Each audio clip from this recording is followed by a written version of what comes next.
Bonjour tout le monde, merci beaucoup d'être présent et merci aussi aux gens qui nous suivent éventuellement, on n'en sait rien, mais sur YouTube en direct ou qui nous verront par la suite enregistrés. Donc, comme l'a indiqué Fabrice, la Fondation Descartes a conduit une étude sur l'information et l'engagement climatique. Donc, c'est l'étude que je vais vous présenter aujourd'hui. Je vais vous en présenter aussi immédiatement les objectifs. Donc, toute petite surprise technique, on n'a pas de petite télécommande pour tourner les slides et ce n'est pas mon ordinateur qui le fait. Donc, c'est ma collègue Clémence Dauge qui m'a beaucoup aidé sur cette étude qui tournera les slides. En plus, moi, je ne les vois pas, donc j'espère qu'on est bien sur la page des objectifs de l'étude. Donc, l'étude que nous avons conduite visait trois objectifs principaux et je vais vous présenter en survol les résultats. Vous avez reçu à l'entrée de la salle une très courte synthèse de cette étude, quelques pages qui reprennent certains éléments centraux. Et le premier objectif de cette étude était de comprendre le comportement informationnel des Français sur le climat en particulier. Le second objectif était de procéder à une forme de photographie de l'opinion des Français sur le traitement médiatique du climat, donc comment ils perçoivent la manière dont les journalistes en France parlent du climat. Et le troisième objectif, probablement le plus important, visait à déterminer l'influence du comportement informationnel des Français sur, premièrement, leur connaissance sur la question climatique.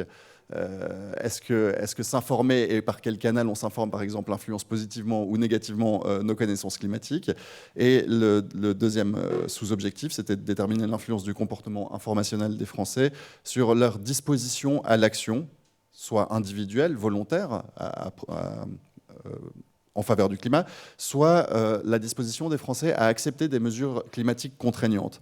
Et en effet, là, on est un peu dans le nerf de la guerre, j'ai envie de dire, parce qu'aujourd'hui, beaucoup d'entre nous avons conscience qu'il s'agit de faire quelque chose, mais nous avons compris, et comme l'a rappelé de Sertine tout à l'heure dans son intervention, il va falloir que le changement soit profond. On ne va pas pouvoir se contenter de mesures individuelles, de prendre un peu moins la voiture chacun, etc. Il faut des changements structurels de notre modèle économique, de production, de consommation. Et pour arriver à de tels changements, il faudra probablement passer par des mesures de contrainte sur la structure du marché, sur la structure de la consommation des individus. Mais pour que ces contraintes puissent être mise en place effectivement, il faudra qu'elle soit acceptée, du moins dans les démocraties libérales où les gens ont leur mot à dire, peuvent élire ou non un président ou une présidente. Et donc évidemment, si ces mesures ne rencontrent pas une certaine acceptation publique, on ne pourra jamais réussir le défi de la transition. Donc, on peut passer à la slide méthodologie. Donc, c'est très très court. Là, juste vous dire que nous avons interrogé pour cette étude 2000 Français majeurs, représentatifs de la population nationale. Le panel a été interrogé en plein cœur de l'été, et je vous en dirai un mot parce que ça a son importance. Donc, fin juillet, début août. Et toute cette étude a été faite du début à la fin par les équipes de la Fondation. On a construit le questionnaire. On a aussi, évidemment, procédé aux analyses statistiques que je vais vous montrer.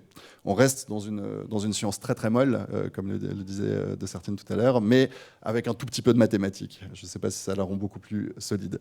Alors, en préambule, la première chose que j'aimerais faire, c'est rebondir sur ce que Jean-Philippe Katzweiler a dit dans son discours d'introduction, c'est que sur la question climato-sceptique, ou sur la question du climat, pardon, il subsiste un doute chez les Français. Alors là, je vous présente un premier résultat.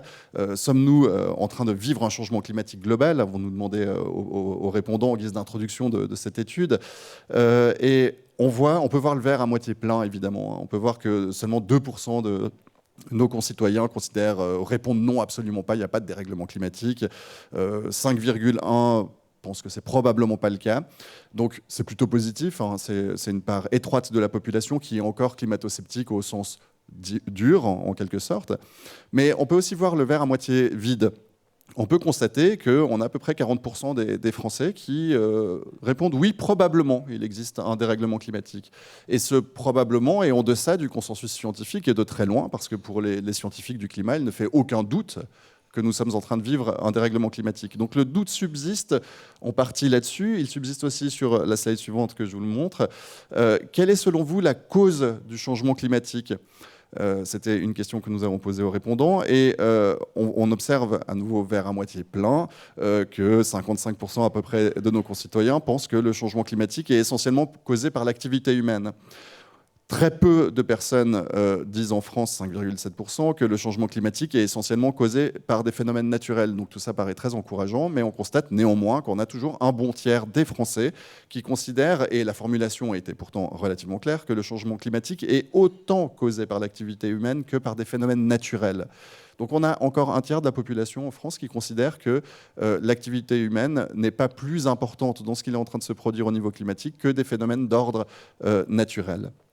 Donc on voit que là encore, on n'est pas du tout, pour ce tiers-là de la population, en accord avec le consensus scientifique sur la question. Et le doute subsiste encore sur un dernier aspect. Le changement climatique aura-t-il de graves conséquences négatives pour les humains et la nature? Donc on voit sur l'ensemble qu'on a une écrasante majorité de la population qui pense en effet que le changement climatique aura des conséquences négatives, mais on a quand même 38% de la population qui pense que ces conséquences négatives ne sont que probables.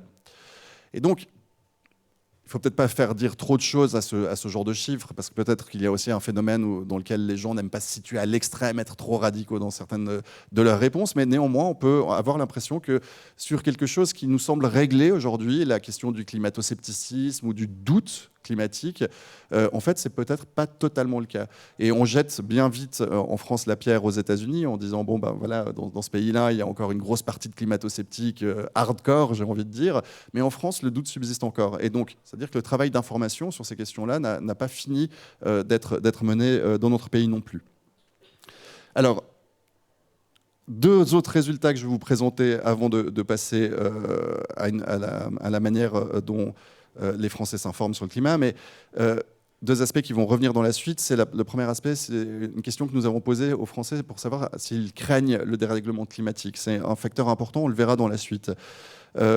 On observe qu'on a quand même une très large majorité de la population en France qui dit avoir peur du changement climatique à des degrés divers, et qu'on a à peu près 20% des gens qui se disent non pas réellement inquiets par le changement climatique, et un petit 6% de la population qui considère ne pas en avoir peur du tout, parmi lesquels on retrouve évidemment les gens qui ne croient pas au dérèglement climatique. On ne peut pas avoir peur de quelque chose qui n'existe pas. Et la slide suivante montre un autre aspect intéressant sur lequel je vais revenir dans la suite. Gardons un peu ça en tête. C'est ce que j'ai appelé dans cette étude le défaitisme climatique et le technosolutionnisme. Quand on demande aux Français de ces quatre opinions laquelle se rapproche la plus de la vôtre, on observe qu'il y a une partie de la population qui dit que c'est principalement la modification importante de mode de vie qui permettra de limiter le changement climatique. Ça, c'est la majorité absolue de la population qui le dit. Mais on a une partie que l'on pourrait appeler de technosolutionnistes face au dérèglement climatique, qui représente 16% de la population, qui nous répondent que c'est principalement les progrès techniques et les innovations scientifiques qui nous permettront de trouver des solutions contre le changement climatique. Donc ça, c'est pas faux, hein, évidemment que les innovations technologiques auront un rôle essentiel à jouer dans la transition énergétique. Mais il n'en demeure pas moins que c'est probablement une partie de la population qui n'a pas compris que les changements auxquels nous aurons à faire face vont être structurels, vont être très profonds, y compris dans nos manières de vivre, et pas seulement à la marge sur les technologies que nous utiliserons. Que des technologies de production énergétique moins émettrices de carbone, c'est très bien, qu'il va falloir en développer, etc. Mais que, bien entendu, ça ne va pas être suffisant. Ce n'est pas ça qui va nous sortir en tant que tel. C'est, du moins ce que nous disent les chercheurs sur la question, des changements profonds de notre mode de vie. Et surtout, on observe aussi qu'on a 15,6% de défaitistes climatiques, et j'en parlerai plus tard dans cette présentation, c'est-à-dire les gens qui considèrent qu'il n'y a rien à faire, qu'on ne pourra plus limiter le changement climatique, donc des gens pour lesquels la partie est finie. Alors, revenons-en, après ces quelques éléments de préambule posés, on peut en revenir au centre de l'étude, donc le comportement informationnel des Français sur le climat, et je vais commencer par l'intérêt pour le sujet climatique. Donc, ce qu'on observe, c'est que les Français sont, pour une bonne moitié d'entre eux, de 13 à extrêmement intéressés par l'actualité climatique. C'est un sujet qui attire l'attention en France, et les gens, au contraire, si on veut voir ça dans l'autre sens, qui se disent peu intéressés ou pas du tout intéressés, c'est un peu moins de 15% de la population. Donc c'est assez rare d'avoir un sujet qui attire autant, qui rencontre autant l'intérêt de la population dans un pays. Et dans la slide suivante, on voit que les Français s'informent aussi très régulièrement sur, en tout cas c'est du déclaratif, hein, ils déclarent s'informer très régulièrement sur le climat. On voit qu'on a plus de 60% de la population qui dit s'informer au moins une fois par semaine ou plus ou moins tous les jours sur les questions climatiques. On a un peu moins de 20% de la population qui déclare au contraire ne jamais ou presque s'informer sur les questions climatiques. Et dans la slide suivante, on voit un peu le profil de ces gens-là, parce que c'est une minorité qui est assez intéressante à analyser. Donc parmi les gens qui disent s'informer jamais ou presque sur le climat, on retrouve proportionnellement plus de femmes que d'hommes, des personnes moins diplômées, des personnes au niveau de revenus moins élevés, des personnes qui se déclarent politiquement proches d'aucun parti, donc qui se sentent un peu en dehors du jeu démocratique, très probablement. Également des personnes qui craignent moins le dérèglement climatique et qui portent une confiance très modérée dans les médias. Dans la slide suivante, on s'est intéressé aux canaux d'information utilisés par les Français. Il y a beaucoup d'informations sur ce tableau, mais je vais vous résumer les principaux d'entre eux. On a simplement demandé aux Français, pour vous informer sur le changement climatique et son actualité, quels canaux utilisez-vous? Et ce qu'on voit, c'est qu'en France, sur ce sujet, comme sur beaucoup d'autres sujets, les médias généralistes, les médias traditionnels, demeurent en tête. C'est le cas aussi là-dessus. Le canal d'information le plus utilisé en France pour s'informer spécifiquement sur le climat demeure les médias généralistes, qu'ils soient nationaux ou régionaux. La presse régionale joue en France un rôle très très important dans l'information. Indépendamment du canal par lequel passent les gens, hein, parce qu'aujourd'hui, évidemment, on peut avoir accès à ces médias, y compris sur Internet, en allant sur les pages sur leur page Internet. En deuxième, comme canal d'information, apparaît la discussion avec les proches et les amis sur le climat. Et ça, c'est quelque chose qu'on n'a pas encore suffisamment creusé et qui est probablement très important. On sait que dans la formation des opinions, hein, les sciences cognitives nous le montrent à de multiples reprises, dans la formation des opinions, ce que pensent nos pairs, PAIRS, hein, les gens qui sont comme nous, les gens auxquels on s'identifie, nos amis, nos proches, sont absolument essentiels. Et donc, ça, c'est quelque chose probablement à creuser, ce rôle des proches, des amis sur la formation de la connaissance climatique. Et finalement, en troisième, on a l'acteur qu'on attend un peu. Ce sont les réseaux sociaux qui arrivent loin derrière, malgré tout, les deux premiers canaux d'information. Mais malgré tout, en troisième position sur notre podium des canaux les plus utilisés par les Français pour s'informer sur le climat.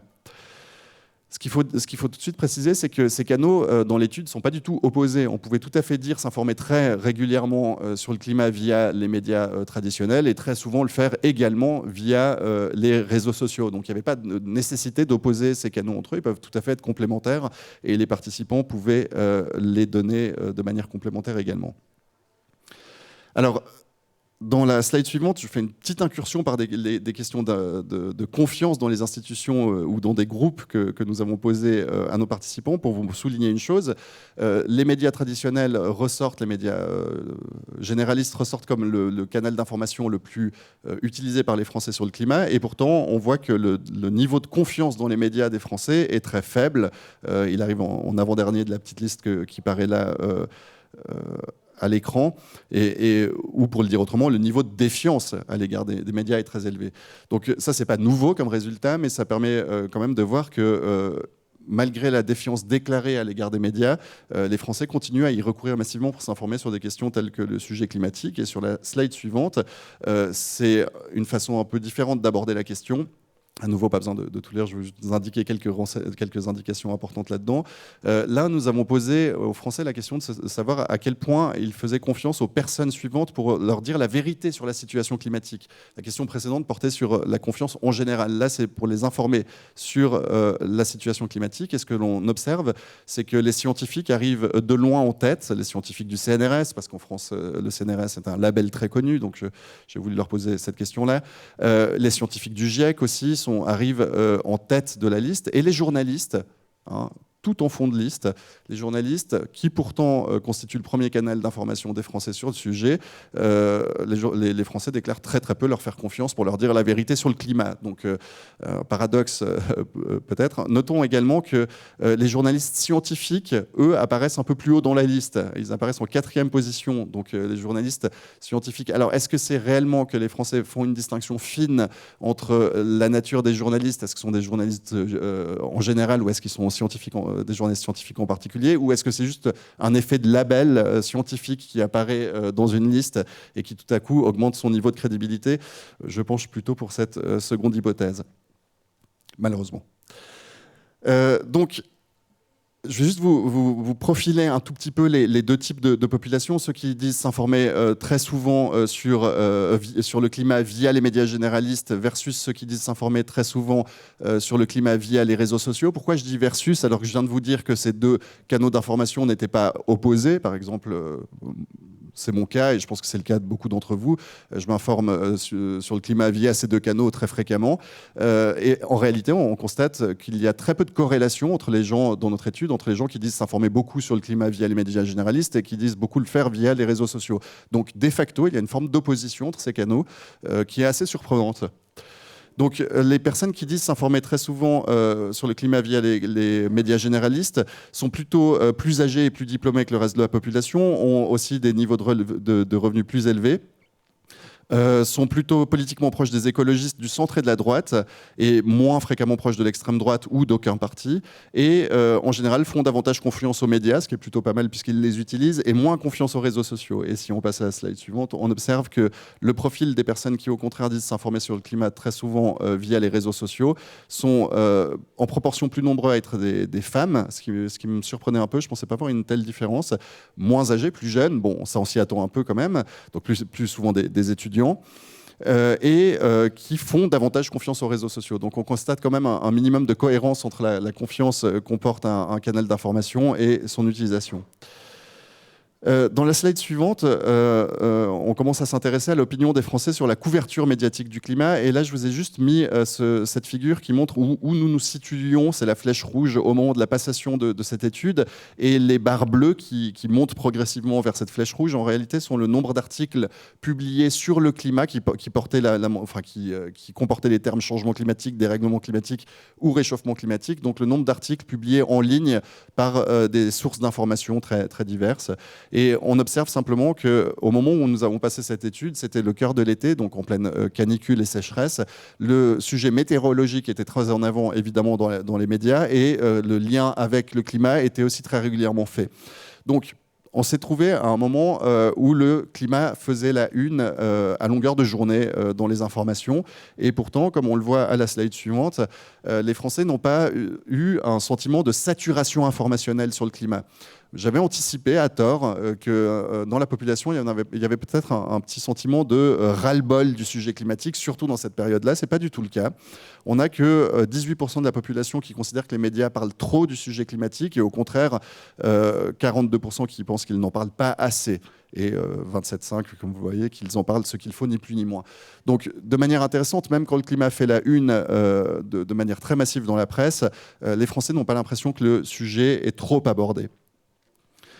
Et maintenant, si on passe non plus à la couverture, mais au traitement médiatique du climat, pour essayer d'évaluer la manière dont les Français perçoivent ce traitement climatique, nous leur avons présenté 10 critiques possibles qui peuvent être adressées à ce traitement-là, qui viennent d'une autre étude précédente que j'ai un peu retravaillée. Et nous avons demandé aux Français d'évaluer chacune de ces critiques-là pour voir à quel point ils étaient ou non d'accord avec elles. Et là, les choses sont intéressantes. Je ne vais pas vous détailler toutes les critiques, mais on peut les regrouper par famille qui en fait vont par ordre décroissant de fréquence. Donc la critique qui revient le plus à l'égard des médias traditionnels de la part des Français quant à leur traitement médiatique, quant à leur traitement du climat en particulier, la première critique, c'est clairement un manque de journalisme de solution. Les Français trouvent que le traitement médiatique du climat n'est pas assez constructif, n'est pas assez concret, n'est pas assez porteur de solutions. En deuxième, viennent des critiques qui consistent à dire que le traitement médiatique du climat n'est pas assez pédagogique et rigoureux. Et ensuite, on passe, et vous voyez un changement de couleur, et je vous expliquerai pourquoi, on passe à une famille de critiques qui consiste à dire que le traitement médiatique du climat est trop orienté politiquement et axiologiquement. Donc axiologiquement en valeur, hein. Il est jugé trop politisé militant, pas assez mesuré et trop moralisant. Et finalement, on a une dernière famille de critiques qui consiste à trouver que le traitement médiatique du climat est trop alarmiste, hein, trop anxiogène, catastrophiste, émotionnel. On notera que ça arrive en dernier, alors que souvent c'est une critique qui nous vient à l'esprit en premier. Les gens, on pense que les gens auront tendance à penser ça. C'est vrai pour une partie de la population, mais c'est pas la première critique qui vient.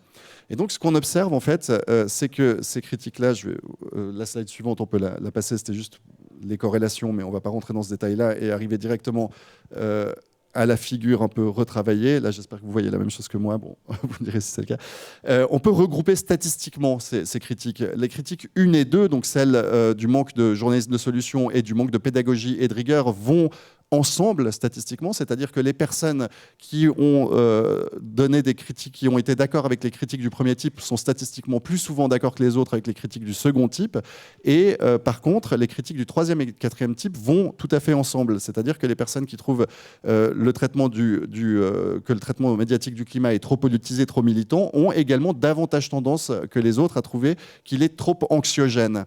Et donc on trouve deux grandes familles de critiques dans la population, et ce qui est tout à fait intéressant, et c'est ce qu'on voit à la slide suivante, c'est que ces familles de critiques ne sont pas portées par les mêmes individus. Notamment, on constate que la première famille de critiques, c'est-à-dire sur le manque d'un journalisme de solution et sur le fait que ce journalisme ne serait pas assez rigoureux et pédagogique, ça c'est une critique qu'on retrouve de manière assez homogène dans toute la population française, bien qu'on la voit un peu plus fortement chez les personnes plus diplômés et plus intéressés par les questions climatiques.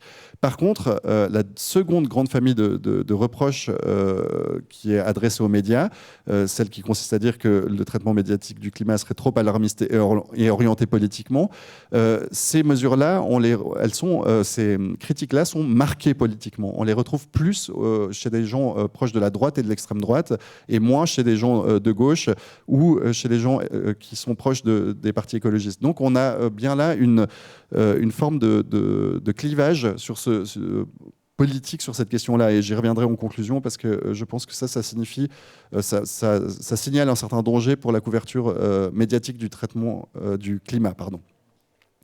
Alors, dans la slide suivante, on arrive à la question de la connaissance sur le dérèglement climatique et surtout dans quelle mesure le comportement informationnel des Français influence ce niveau de connaissance climatique.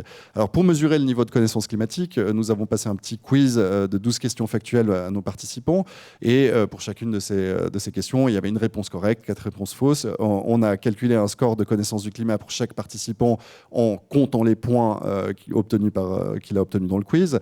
Et on a construit, comme on peut le voir à la page suivante, ce score de connaissances climatiques sur les 2000 participants. On voit que, comme on a essayé de le faire, il se répartit assez bien avec relativement peu de personnes qui se situent tout en bas, donc à 0, qui ont fait tout faux, et relativement peu de personnes qui se situent à 11, tout en haut, donc qui ont fait tout juste.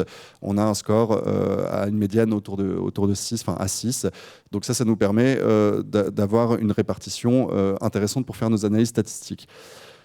Dans la slide suivante, on voit que nous avons essayé de voir s'il y avait des corrélations entre le canal d'information privilégié par les Français et leur réussite à ce petit quiz climatique.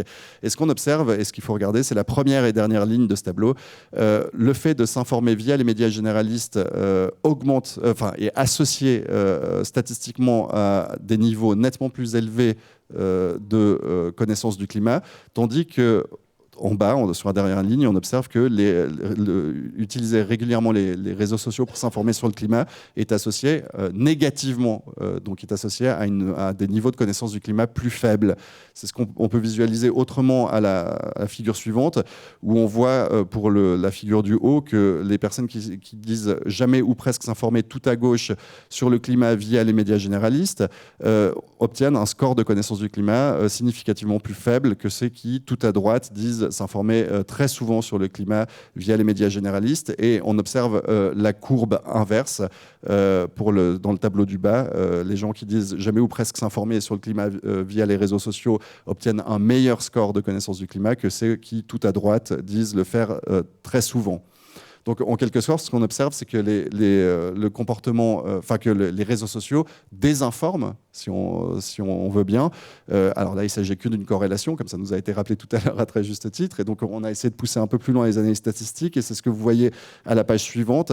Là, je vais vous l'expliquer parce que le tableau est peut-être un peu difficile à lire comme ça, mais on a essayé de faire une analyse, on a fait une analyse de régression linéaire multiple. Alors, c'est un terme un peu barbare, mais qui signifie une analyse très classique et somme toute assez simple, qui consiste à voir, qui permet, si vous voulez, de voir si l'influence d'un facteur sur un autre est une influence réelle, ou si c'est juste un facteur qui reflète la présence d'un autre facteur. Alors dit comme ça, c'est catastrophiquement complexe, j'en suis navré, mais en fait ça permet de contrôler pour chaque variable l'effet des autres variables sur ce facteur-là.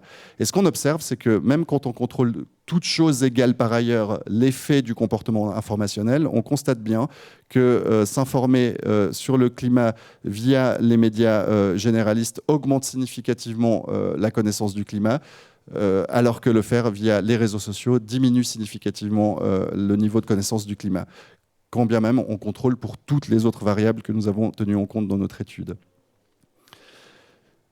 Pour passer au chapitre suivant, donc à celui des dispositions aux actions climatiques individuelles, est-ce que le fait de s'informer, la manière dont on s'informe sur le climat, est-ce que ça a un impact sur la disposition des individus à agir à leur titre personnel?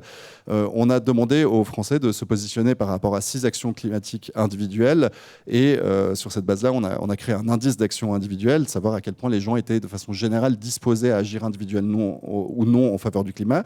Alors, pour vous donner quelques exemples, les questions, c'était par exemple, est-ce que vous êtes prêt à limiter le chauffage de votre logement? Et ça allait d'une réponse pas concernée, parce que par exemple, je ne gère pas moi-même le chauffage de mon logement, à non, et je n'envisage pas de le faire, jusqu'à oui, je le fais systématiquement ou presque déjà. Et donc, on voit évidemment que, sans grande surprise, il y a des variations de disposition à accepter, ou à mettre en œuvre ces différentes actions individuelles. La moins populaire d'entre elles étant de payer pour de la compensation carbone, tout en bas de l'écran, probablement parce que, premièrement, beaucoup de gens ne sont pas concernés par ces mesures-là, et par ailleurs, c'est une mesure qui est très souvent décriée, peut-être à juste titre, je ne suis pas un spécialiste là-dessus, mais comme étant simplement du greenwashing, ou un moyen de s'acheter une bonne conscience écologique. Mais ce qui nous intéresse surtout, c'est que ces 6 mesures-là nous permettent de créer un indice générique de la disposition à adopter des comportements favorables au climat. Et c'est ce que vous voyez sur la diapositive suivante. On a calculé cet indice-là, et ce qu'on observe, c'est qu'il a une bonne cohérence interne. Alors, qu'est-ce que ça veut dire, une bonne cohérence interne? Ça veut dire que grâce à cet indice-là, on a un bon espoir de mesurer une disposition générique et pas liée à une action en particulier. C'était bien ce qu'on essayait de faire, parce que ce n'était pas tellement de voir quelles actions étaient acceptées ou non, ou étaient prises en charge par les individus ou non, mais c'était plutôt de voir si, de manière générale, quels étaient les individus qui étaient plus disposés à agir individuellement en faveur du climat.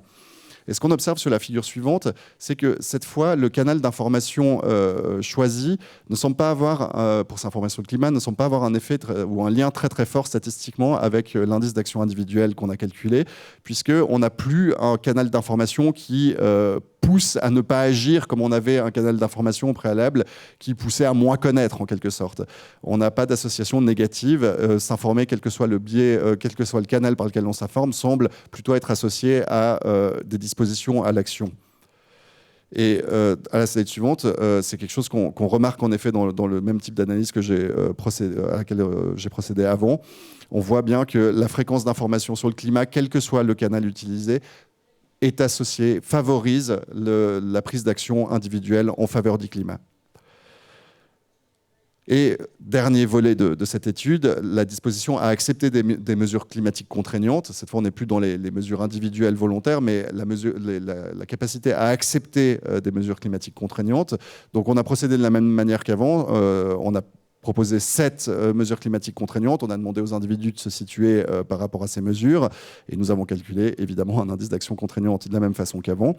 Petit changement qui a une importance cruciale, c'est que pour chacune de ces actions contraignantes, nous avons mesuré son niveau perçu d'efficacité climatique. Donc pour chacune d'entre elles, on a demandé aux gens, selon vous, cette mesure serait-elle efficace pour lutter contre le changement climatique? Ensuite, on a mesuré son niveau perçu d'injustice sociale de la manière suivante. Selon vous, cette mesure serait-elle injuste socialement? Et on précisait ce qu'on entendait par là. Les bas revenus seraient autant ou plus pénalisés que les hauts revenus. Et en dernier, pour chacune des mesures, nous avons demandé si son niveau perçu d'impact personnel négatif. Donc, selon vous, cette mesure aurait-elle des conséquences négatives sur votre propre niveau ou mode de vie? Et ça, alors là, je vous présente juste un ou deux exemples de mesures que nous avons testées. Hein. La plus populaire d'entre elles en France, c'est l'interdiction de prendre des vols courte distance quand il est possible de prendre le train, avec une très large majorité de la population qui est favorable à ce genre de mesures-là. Et la moins favorable, ou la moins populaire en France, c'est la dernière de la liste, la création d'une taxe carbone qui augmenterait le prix des carburants de 15 centimes d'euros le litre pour tous les véhicules, en précisant que les recettes de cette taxe seraient ensuite redistribuées à tous les ménages, indépendamment de leurs revenus. Donc on voit bien qu'évidemment, il y a une forte variabilité dans l'acceptation des mesures contraignantes en fonction de leur structure même. Mais nous, ce qui nous intéressait surtout, c'était de voir... slide suivante, je vous présente juste l'indice qu'on a créé là-dessus, qui est à nouveau très cohérent à l'interne. Donc c'est un indice qui nous permet de penser que ça mesure bien une disposition générique à être favorable à des mesures climatiques contraignantes. Et ce qu'on observe dans la slide d'après, c'est que cette fois, quel que soit le canal d'information par lequel on passe, c'est associé, s'informer fréquemment, quel que soit le canal utilisé, est associé statistiquement au fait d'être plus favorable à des mesures contraignantes. Donc l'information semble pousser à accepter ce genre de mesures, ou convaincre du moins, mais notons quand même que les médias généralistes nationaux ou régionaux, cette fois, arrivent tout en bas de la liste. Donc les médias, en tout cas, ne semblent pas plus poussés à accepter des mesures contraignantes que les autres canaux, et peut-être même moins. Et ce que l'on observe dans la slide suivante, alors vous l'observez peut-être mal parce que ce n'est pas très lisible, j'imagine, sur l'écran, mais ce qu'on observe, c'est que le premier facteur d'acceptation des mesures climatiques contraignantes, c'est le jugement, leur perception d'efficacité. Les Français se disent prêts à accepter des mesures contraignantes quand ils les jugent premièrement efficaces. Et ça, c'est le facteur qui explique le plus de la variance de cet indice de mesures contraignantes. En deuxième arrive le fait que la mesure est jugée pas injuste socialement ou pas trop injuste socialement. Et en troisième, le fait que la mesure est considérée comme n'ayant pas trop d'impact sur sa propre vie. Donc le facteur égoïste, un peu moins surprenant. Mais ce facteur-là semble arriver en troisième position seulement. Et évidemment, les facteurs informationnels sont intéressants et importants parce qu'on voit que s'informer sur le climat, quel que soit le canal utilisé, augmente la disposition des individus à accepter des mesures climatiques contraignantes. Et donc, si on doit en tirer de cette étude quelques enseignements, donc une première liste d'enseignements pour les médias, c'est qu'on voit que les médias ont probablement intérêt à multiplier, à développer les initiatives que certains d'entre eux ont déjà commencé à prendre pour aller vers un journalisme de solution, puisque ça correspond vraiment à une demande de la population. La première d'ailleurs sur les sujets, sur les critiques qui leur sont adressées. Mais pourtant, là, j'aimerais attirer l'attention sur le fait qu'il ne faudrait pas perdre l'audience et l'intérêt d'une partie de la population. Une partie qui est plutôt située à droite et à l'extrême droite de l'échiquier politique, qui juge actuellement déjà le traitement médiatique du climat trop chargé idéologiquement. Le risque, si on perd cette partie, si les médias perdent cette partie de la population, c'est d'aboutir à un clivage radical de la société sur la question climatique, tel qu'on peut par exemple l'observer aux États-Unis, où le fait de dire ne pas croire au dérèglement climatique ou dire ne pas penser qu'il est nécessaire d'agir pour contrer le dérèglement climatique, c'est devenu la même chose que de se dire républicain en quelque sorte. C'est devenu une étiquette. Beaucoup de travaux aux États-Unis qui montrent ça, c'est devenu vraiment un affichage politique. Et le problème, c'est que, évidemment, si on aboutit dans une telle situation de clivage radical sur la question environnementale, il va être très dur, sur la question climatique, pardon, il va être très dur de réussir à faire avancer le pays vers des mesures contraignantes efficaces. Et la piste de solution qu'on peut entrevoir pour éviter ce clivage, c'est que les médias pourraient probablement donner davantage la parole aux scientifiques sur les questions climatiques, parce que comme nous l'avons vu, c'est les scientifiques qui qui bénéficient de la plus grande confiance de la part de la population. Et donc, probablement qu'il faut que les médias donnent davantage la parole à des gens qui suscitent la confiance et qui ne sont pas vus par une partie de la population comme potentiellement non fiables, comme peuvent l'être des porte-paroles d'organisations, d'ONG ou d'associations environnementales qui sont vues comme peu fiables par une partie de la population sur ces questions-là. Et quelques enseignements pour les dirigeants qu'on peut tirer des résultats de cette étude, c'est qu'il faut probablement être attentif au fait que l'acceptation des mesures contraignantes dépend de la manière dont elles sont perçues. Évidemment, ça va de soi, mais perçues sur 3 plans. Le premier, celui de leur efficacité climatique, celui en deuxième sur l'impact négatif potentiel sur les populations les plus fragiles. Et il est dès lors nécessaire de prévoir des mécanismes permettant de limiter de tels impacts négatifs et surtout, une fois que ça c'est fait, il faut que les dirigeants communiquent fassent la démonstration auprès de la population de l'efficacité climatique des mesures qu'ils prévoient et qu'ils expliquent quels sont les dispositifs mis en place pour protéger les catégories les plus fragiles. Si ce travail d'explication n'est pas fait auprès de la population, il y a peu de chances que les mesures soient acceptées. Et imaginons, et rappelons-nous juste ce qui s'est passé, ça nous paraît loin maintenant parce que c'est avant la crise Covid, mais avec la crise des Gilets jaunes, on était typiquement dans une situation où il y a une taxe carbone sur les carburants qui a été mise en place sans aucune forme d'explication ni de son efficacité et sans aucun filet de protection pour les catégories les plus fragiles. Et on peut dire que ça n'a pas été un très franc succès comme implémentation de mesures contraignantes en faveur du climat. Donc si on ne veut pas se retrouver dans une situation similaire à l'avenir, il faudra probablement passer par des designs d'actions qui garantissent ce filet pour les catégories les plus fragiles et surtout par une explication très détaillée à la population des tenants et des aboutissants des mesures. Et donc en conclusion, la dernière slide, ce qui ressort de notre étude, c'est que clairement les Français sont prêts à des efforts supplémentaires pour éviter la catastrophe. Mais encore faut-il qu'ils soient convaincus que ces efforts servent à quelque chose et qu'ils ne seront pas insupportables pour les plus fragiles d'entre eux. Je vous remercie.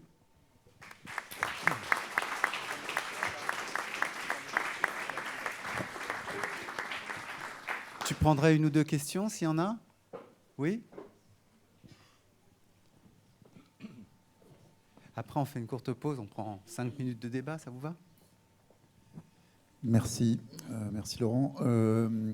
Vous évoquez la polarisation aux États-Unis. Est-ce qu'il existe une étude similaire qui reflèterait l'état de l'opinion aux États-Unis? Et si c'est le cas, c'est quoi les grands facteurs? Parce que j'imagine qu'en Europe, on doit avoir à peu près une certaine homogénéité sur les réponses qu'on peut imaginer dans les pays européens. En revanche, aux États-Unis, on a l'intuition que c'est assez radicalement différent. Or, c'est tout de même assez important. Donc, est-ce qu'il y a des choses à dire là-dessus?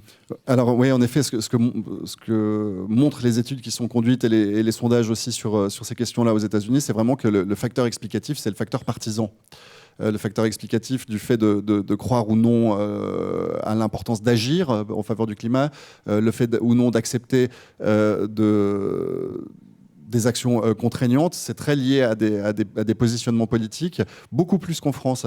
Et ça, on le voit avec Donald Trump, par exemple, qui a fait une partie importante de sa campagne sur les énergies fossiles, en allant dans des zones productrices de charbon, dans des zones productrices de pétrole, en disant on va remettre ces énergies-là en avant parce que c'est des bonnes énergies américaines, très locales en plus, donc voilà, c'était localement sourcé.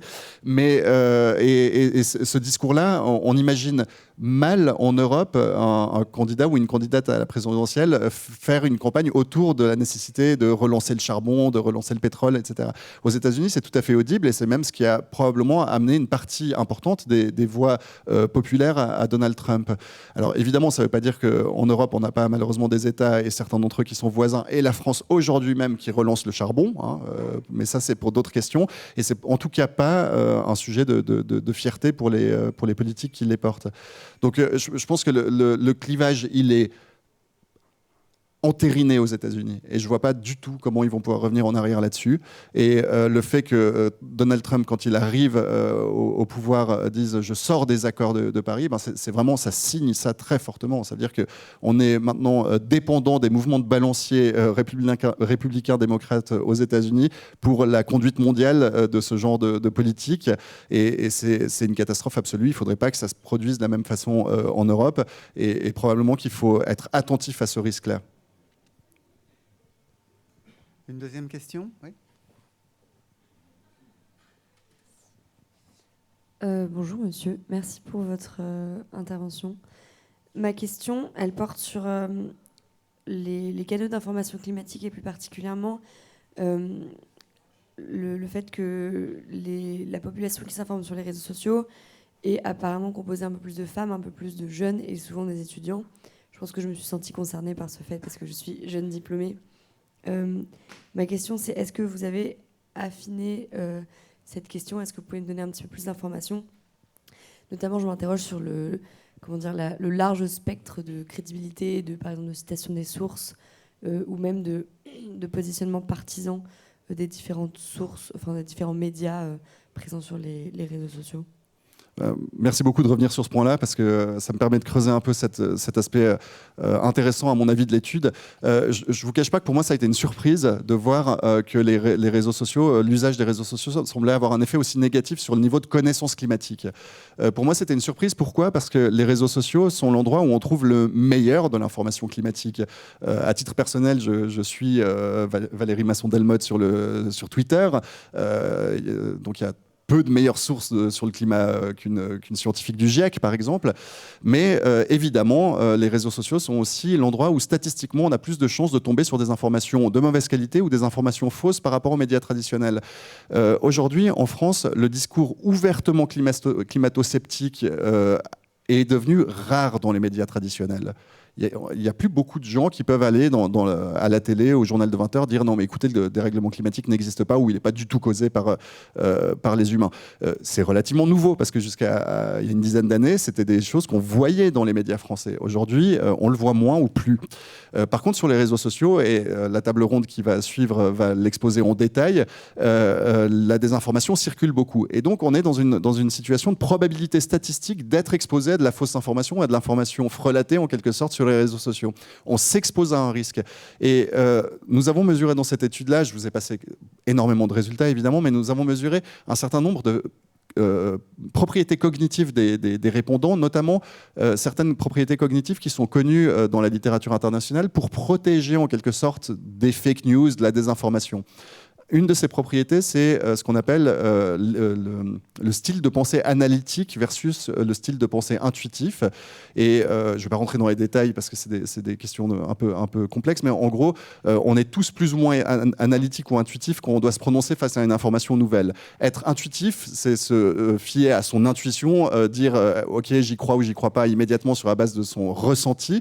Les gens plutôt analytiques, on est tous quelque part sur un continuum, hein, c'est pas deux catégories, mais les gens plutôt analytiques ont tendance à prendre un temps d'arrêt face à cette information nouvelle et à entrer dans un processus réflexif qui consiste tout bêtement, par exemple, à se dire est-ce que c'est cohérent avec ce que je sais par ailleurs du monde et avant d'accepter ou non cette information nouvelle. Alors, c'est pas un processus qui est aussi schématique que je le présente, mais on observe ces différences. Il y a un petit test qui permet de voir de voir si les gens sont plutôt intuitifs ou analytiques. On a utilisé ce petit test-là et on voit en effet que les personnes qui sont plus analytiques qu'intuitives semblent mieux résister potentiellement aux désinformations climatiques parce que, y compris celles qui s'informent sur les réseaux sociaux et qui ont un esprit plus analytique, obtiennent de meilleurs résultats à notre quiz de connaissances climatiques.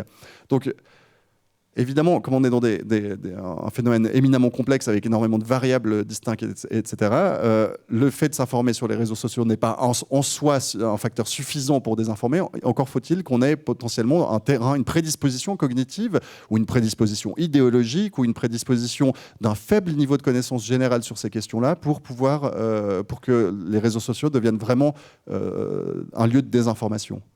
J'espère que ça répond un peu à votre question.